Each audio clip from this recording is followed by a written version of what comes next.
मैं तो ये पूछ रही थी कि पिछड़ों को क्यों याद दिलाना पड़ता है, बार बार बीजेपी को क्यों रिमाइंड कराना पड़ता है, क्यों उनको रिवाइज कराना पड़ता है, क्यों उनको रटाना पड़ता है कि तुम पिछड़े नहीं, तुम हिंदू हो, तुम हिंदू हो, तुम हिंदू हो। पिछड़े नेता लोध समाज से आते हैं कल्याण सिंह जी, उनकी पुण्यतिथि का मौका उसे हिंदू गौरव दिवस मनाया जा रहा है, हिंदू का पाठ क्यों पढ़ाया जा रहा है, ये मेरा सवाल था। आइए विजय सर।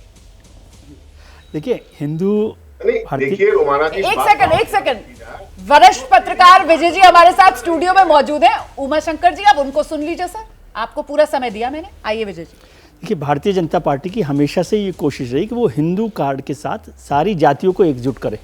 आरएसएस का भी यही एजेंडा रहा है कि लगातार वो काम करते रहे। आरएसएस प्रमुख जो हैं मोहन भागवत जी बार बार ये बात कहते रहे कि एक गांव में एक शमशान, एक मंदिर, एक कुआं हो। उसका मतलब है कि जातियों को नहीं बांटा जाए।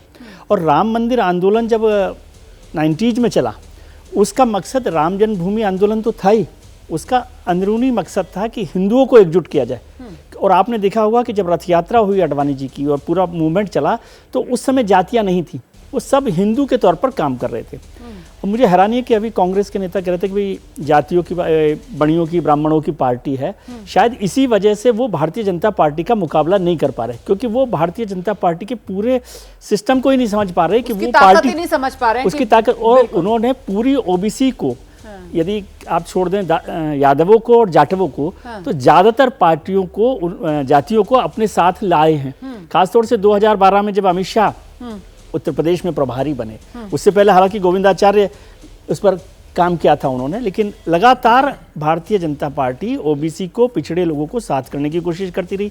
2012 से उसने काफ़ी लोगों को लाया, जिसका नतीजा आपने 2014 में देखा, 17 में देखा, 19 में देखा। फिर जब कम हो रहे थे तो फिर उसको दोबारा कोर्स करेक्शन भी हम देखते हैं। कोर्स करेक्शन भी बीजेपी जो है वो गलतियों से सीखती है, क्योंकि अगर 2019 के मुकाबले 2022 में बीजेपी ने आंकड़ों में ये देखा कि साहब अन्य ओबीसी जो है वो उससे छिटक रहा है, या जाट भी अगर उससे छिटक रहा है, तो उसने अभय जी प्रदेश अध्यक्ष किसको बनाया? भूपेंद्र चौधरी को बनाया, जो एक जाट नेता है। बीजेपी को लगा कि चुनौती सामने है, अन्य ओबीसी जो हैं वो पिछड़ रहे हैं, तो फिर ये हिंदू गौरव दिवस कल्याण सिंह जी की दूसरी पुण्यतिथि के मौके पर। और इतना ही नहीं सर, पश्चिमी उत्तर प्रदेश, क्योंकि वहां पर कहीं ना कहीं चुनौती बीजेपी इस रूप में देख रही है कि इंडिया गठबंधन, जिसमें समाजवादी पार्टी भी है, जिसमें आरएलडी भी है, और कांग्रेस अगर इसमें शामिल हो जाएगी, तो फिर इस पश्चिमी उत्तर प्रदेश में 27 लोकसभा सीटें आती हैं 80 में से कुल उत्तर प्रदेश की, जिनमें से पिछली बार 2019 में 7 हार गई थी बीजेपी, तो उनको साधना है।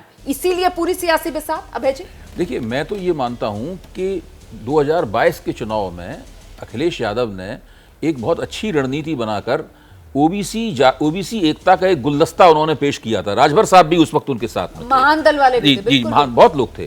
तो उसमें अगर हम डेटा देखें 2022 के चुनाव का, तो दिखाई पड़ता है कि बहुत दिनों बाद समाजवादी पार्टी में यादव से इतर जो ओबीसी जातियां हैं वो भी उसके साथ जुड़ती हुई नजर आई थी। यही कारण है कि भाजपा थोड़ी चौंकी हुई और परेशान लग रही है।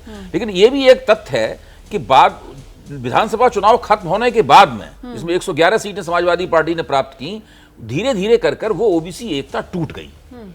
इस वक्त उत्तर प्रदेश में स्थिति यह है कि जो ओबीसी नेता ज्यादातर समाजवादी पार्टी के साथ गए थे, वो दिखाई पड़ रहे हैं कि वो भाजपा में चले गए हैं या उस तरफ आकर्षित दिख रहे हैं उस तरफ। तो एक ऐसी स्थिति है, इसमें अब देखना पड़ेगा। समाजवादी गेंद जो है समाजवादी पार्टी के पाले में है, गेंद कांग्रेस के पाले में है, और गेंद उस पार्टी के पाले में भी है जिसका हम लोग अभी जिक्र नहीं कर रहे, इसका नाम बहुजन समाज पार्टी है, कि वो दरअसल क्या करेगी।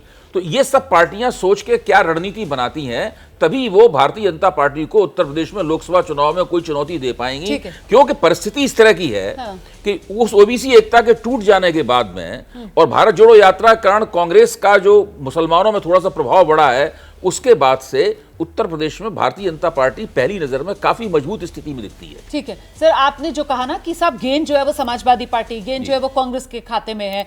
जैसे ही घड़ी का काटा दोपहर 2:30 पे आए, बबीता जी का दिल सास बहू साजिश के लिए मचल जाए। और ये है इनकी बहू, पूरे दिन ऑफिस की टेंशन हो जाए गॉन जब ये करें अपना फेवरेट शो फ्री टाइम पे ऑन। इनकी तरह आप भी देखिए अपना फेवरेट शो अपने टाइम पर और डाउनलोड कीजिए एबीपी लाइव ऐप अपने स्मार्ट टीवी पर।